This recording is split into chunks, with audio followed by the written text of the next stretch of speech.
मी doctor Tanvi Metkari. मी सध्या doctors of Fursungi येथे as a consulting physician म्हणून कार्यरत आहे। या ठिकाणी मी डायबिटीज, ब्लड प्रेशर, थायरॉइड ग्रंथीचे विकार, दम्याचे विकार, ॲनेमिया, वाताचे विकार, पोटाचे व पचनाचे विकार व साथीचे विविध आजार इत्यादी व्याधींवर उपचार देत आहे। आपले आरोग्य उत्तम राहावे असे वाटणे अगदी स्वाभाविकच आहे, पण स्वाभाविक सोबत ते अगदी योग्य देखील आहे। परंतु आपले आरोग्य उत्तम ठेवण्यासाठी मात्र योग्य प्रकारचा प्रयत्न करणे देखील तेवढेच आवश्यक आहे। सध्या विविध प्रकारच्या प्रसार माध्यमांच्या प्रभावी तंत्रज्ञान वापरामुळे सर्व लोकांवर माहितीचा अगदी वर्षाव होत असतो।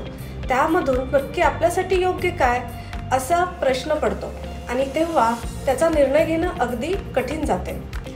आपले आरोग्य उत्तम राहण्यासाठी औषधांची गरज लागूच नये असे वाटणे अगदी स्वाभाविक आहे आणि ते वाटणे अगदी योग्य देखील आहे।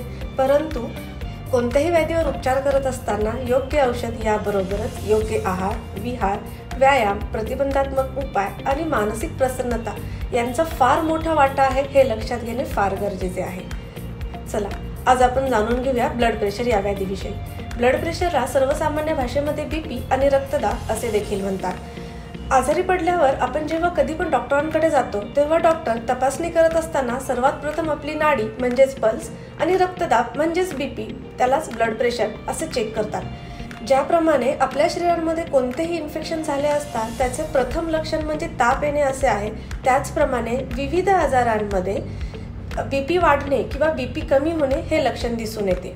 बीपी वाढण्याचे किंवा बीपी कमी होण्याचे अनेक कारणे आहेत, जसे की वाढत्या वयासोबतच काही विविध आजारांमध्ये देखील बीपी वाढणे किंवा बीपी कमी होणे असे लक्षात येते।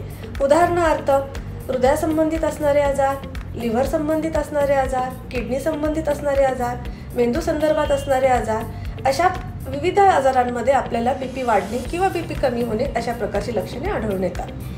ज्या लोकांमध्ये सोडियमची कमतरता असते त्यांना लो ब्लड प्रेशर असण्याचा त्रास असतो। अशा लोकांमध्ये थकवा जाणवणे किंवा वारंवार चक्कर येणे अशा प्रकारचे लक्षणे दिसून येतात। जेव्हा तुम्ही डॉक्टरांकडे जाता आणि डॉक्टर तपासून तुम्हाला ब्लड प्रेशर संबंधित त्रास आहे असे सांगता तेव्हा कृपया त्याच्याकडे दुर्लक्ष करू नका। डॉक्टरांकडे जा, सखोल तपासणी करा। तेव्हा ब्लड प्रेशरचा त्रास आहे की काही कारणास्तव लक्षणरूपी ब्लड प्रेशरचा त्रास आहे हे जाणून घ्या।